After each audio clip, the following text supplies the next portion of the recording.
Turkey, stuffing, cranberries, pumpkin pie, these items have all become staple parts of the traditional American feast that we know as Thanksgiving. But consider this, with all the turkeys filling all the stalls in a minute, hasn't anyone actually wondered what vegetarians use as a centerpiece for their traditional Thanksgiving meal? There's the point. And I'm sure none of these turkeys are halal either. Now, I'm Tristan Nichols. This is Refocus. Today's show, we're taking a look at the hidden side of Thanksgiving. We have two pieces on how the homeless and those feeding them tackle not only the holiday, but the other 364 days of the year. We'll also unravel a few myths about Thanksgiving. But first, Native Americans are attributed to the very origins of Thanksgiving. But I think it's fair to say that in the modern kitchen, that's often overlooked and forgotten. Now, how do Native Americans celebrate the day? Peggy Petey has this story. A lot of things didn't dawn on me when I was a kid. And it really wasn't until I was an adult. The emphasis of Thanksgiving seemed to hit me. I said, wow, you know, these pilgrims came here, half of them died in the first year, they were starving. And the Indians did what they always did. They went and they shared. I was thinking, wow, those pilgrims, you know, they were barely getting by, they were having a tough time. All of a sudden, here comes the Indians, they're gonna have this big feast together. And then it kind of hit me that, wow, that was a special time for the pilgrims. And sharing of food and sharing of good fellowship and just getting along together. You know. As I get older, you know, I realize that part of me is living on. But now I have descendants, and who I am and what they are all intertwined, you know. And so that's another concept for family. You know, we're all one, especially here on the reservation. We all come from like 5 main families and the offspring from that. So family concept in the Native community is really strong. My sister says it's not a political time, so I probably should stop there. But you know, I read in the paper a lot about the Holocaust or the slaves, and I don't think people remember the Indians and their hardship that they had in our country. And I would like them to, you know, take this time to be thankful for us for allowing them to come and live in our beautiful country and, you know, share the bountiful with us. And we still are here. We have over 500 federally recognized tribes across the country, and everyone thinks that the Indians are, you know, living in luxury because of casinos. But I just took a trip to Utah and passing through the Navajo Nation. I still see there a lot of the homes along the road there are like third world countries, you know, and they're not all casino Indians. I just want them to remember those who scooted over and allowed them to come in. Like America is supposed to have been this melting pot, but of course everyone retains their unique identities, and you always get in the problem of immigration, and Indians laugh at that, you know, and go back to where you came from, which is really kind of funny to us, you know, to go back to where you come from. Everyone should appreciate that there are many different cultures in this country now, and the wealth and riches of ideas and people from foreign countries, second and third generation people who significantly contribute to our country. When people have Thanksgiving, I think they should sit down and remember not only the Indians, but all the other diverse cultures in this country that make us what we are. Every time a group of Native people get together, we always give thanks for the people who came before us. Those people, they had such hardships in their time. And you know, and like Sam was saying, I'm sure other cultures have the same thing. And with the modern conveniences that we have today, you know, microwaves and everything, whereas like my people were living in these huts and they had to cook on fires, and somebody had to go get the wood, and somebody had to tend the fire, and they cooked all day. And it was just a hard life. So I'm looking back at my life today and thinking how wonderful times are and how happy I am to live in the moment and be who I am, where, you know, in this time, in this age. It's just perfect. So when we return, we're going to have a piece on the Burrito Boys. They've been feeding the homeless in San Diego for the past 4 years. So we'll have a piece on them. We'll also be looking at debunking some of the popular myths surrounding Thanksgiving Day. Today we're going to serve our 46,000th meal. We made each and every one of them with love.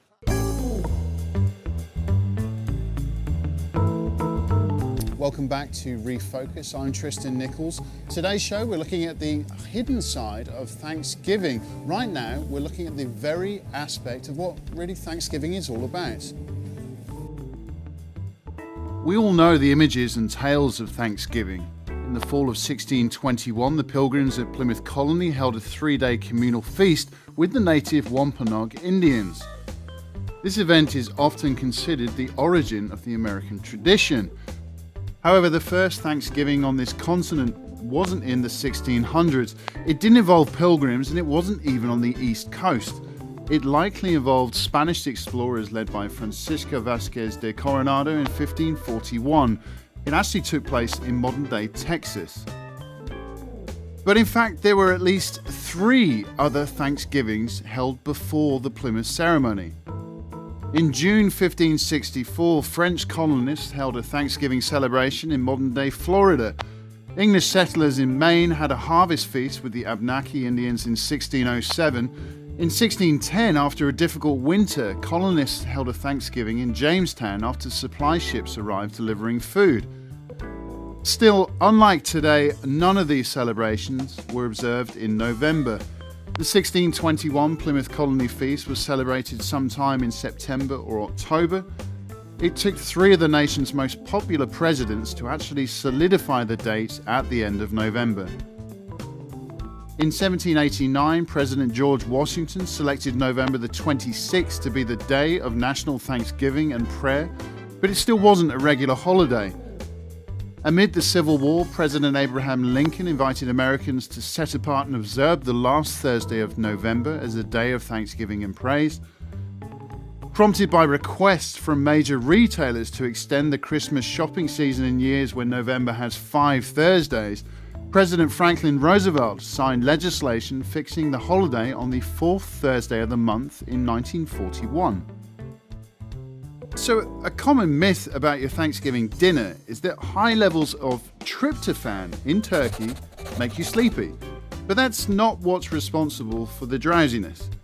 Believe it or not, cheese and chicken actually contain more tryptophan per serving than turkey. Instead, scientists blame the carbohydrates and the sheer size of these meals at 3,000 calories. There's more calories in the average Thanksgiving meal than in 10 cheeseburgers from McDonald's.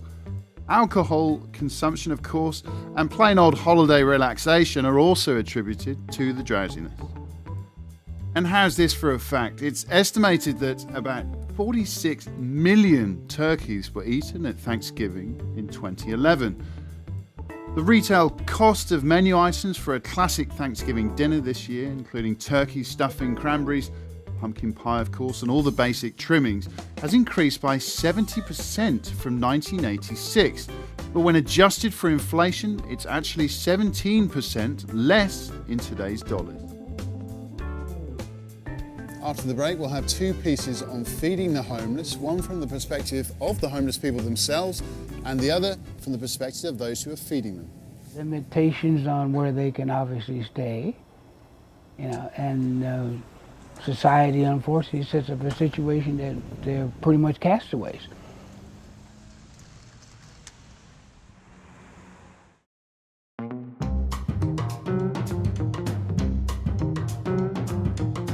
Welcome back to Refocus. I'm Tristan Nichols. Today's show is all about the hidden side of Thanksgiving. Right now we've got back-to-back stories on feeding the homeless, and let's face it, Thanksgiving is a popular time of the year to really give something back to the community. But what about the other 364 days of the year? Let's take a look now at 2 lads they've got a solution and have been doing so for the past 4 years.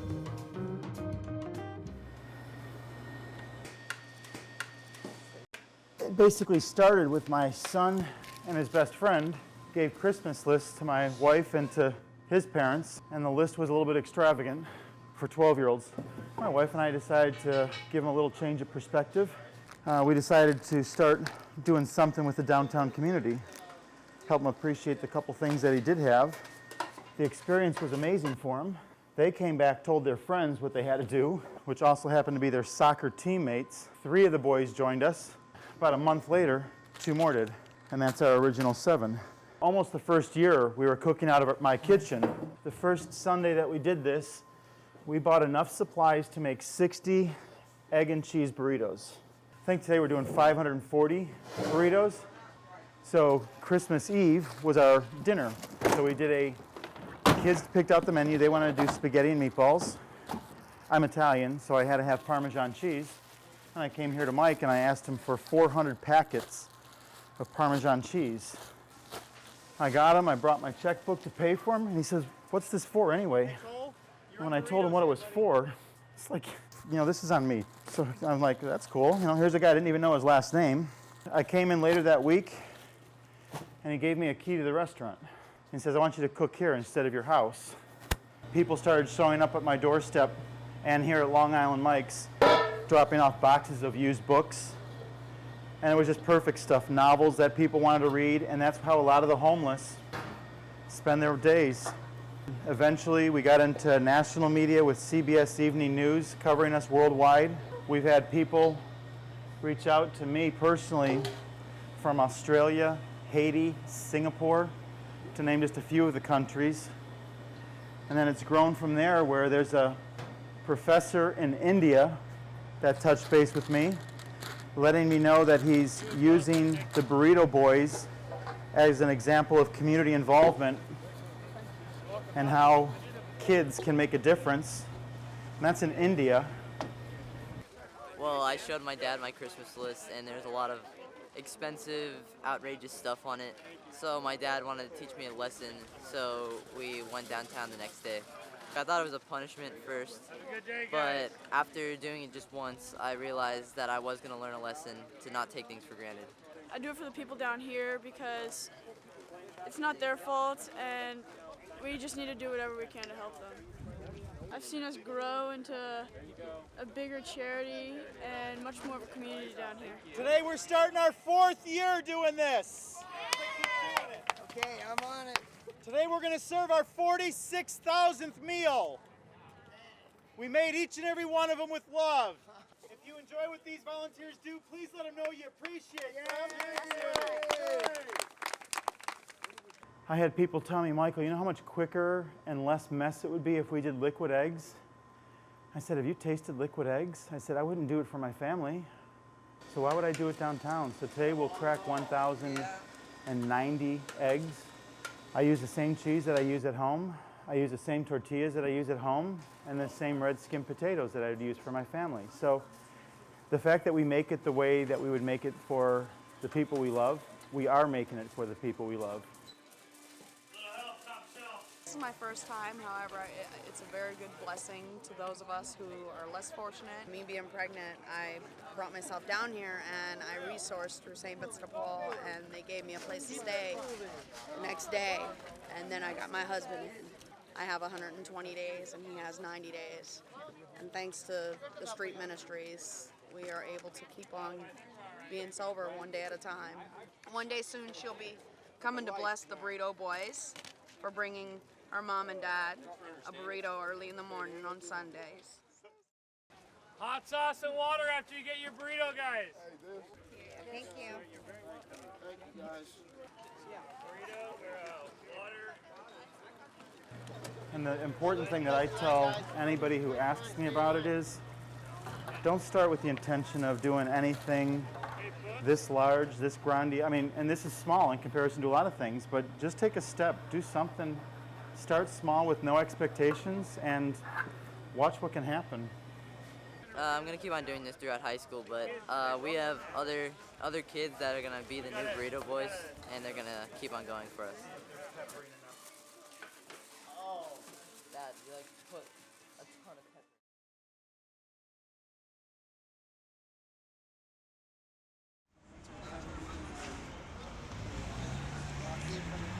If I had to pick one word for Thanksgiving to describe it for me, is family.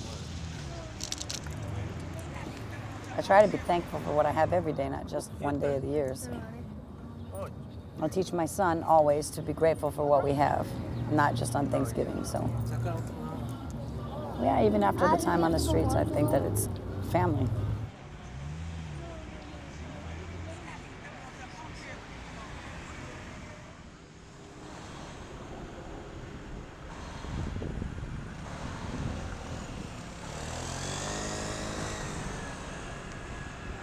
Homeless people are folks who need basically a second chance. But most times, men, women, even the kids, they just want someone to communicate, talk to them. They're sensitive enough that they want to know somebody cares. Having someone listen to kind of day you're having, what you're going through, helps a great deal. Homeless individuals are generally just people that are pushed aside. You know, they have limitations on where they can obviously stay. You know, and society unfortunately sets up a situation that they're pretty much castaways. Sometimes I sit and I think, where I was 5 years ago, why in the world am I here right now? If I would have just taken a better path, if I would have taken a better road. I went to school, I worked and made good money. I worked in a construction company, made great money. We had a house in Spring Valley. And I made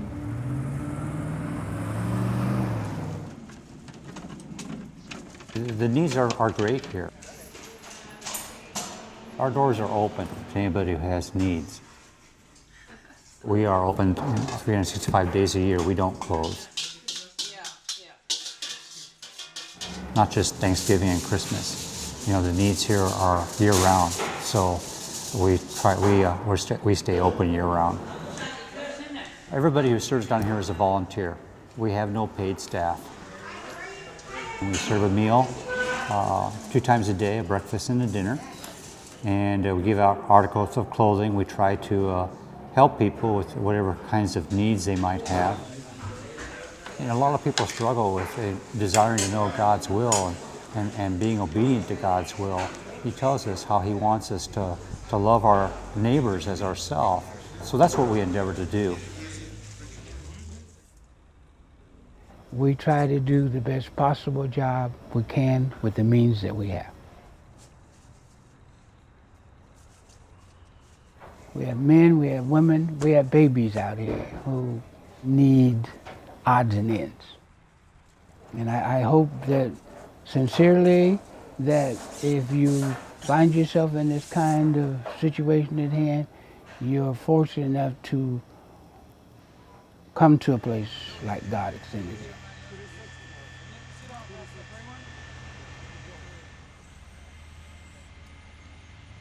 It is disturbing a lot of times to see people in great need, especially when we see people with medical or mental health issues.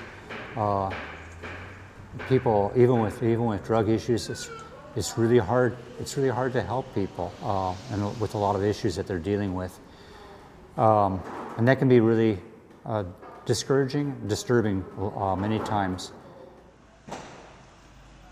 What is the great joy in serving down here? What keeps me excited about being down here is the nearly daily occurrences, surprises that we have where God makes His presence known.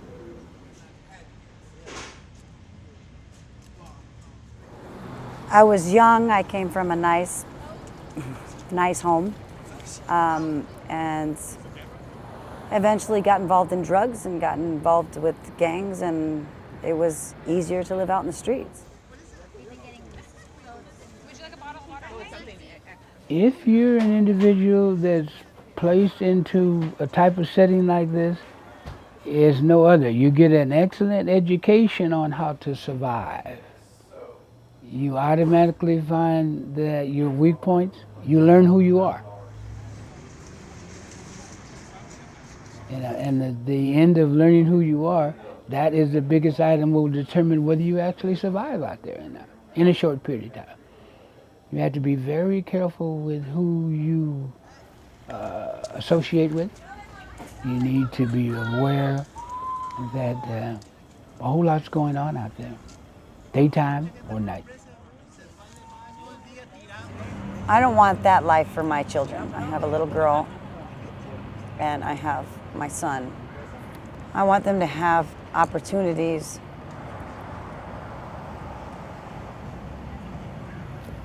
I want to be in a place not a place as in like a certain building but I want to be in a place in this world where there are opportunities available for my children, and I want them to take them and to better their lives and do something with themselves that I failed to do.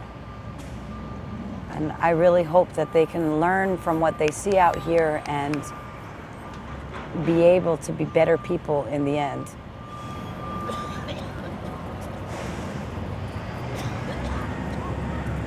I just want my children to be happy.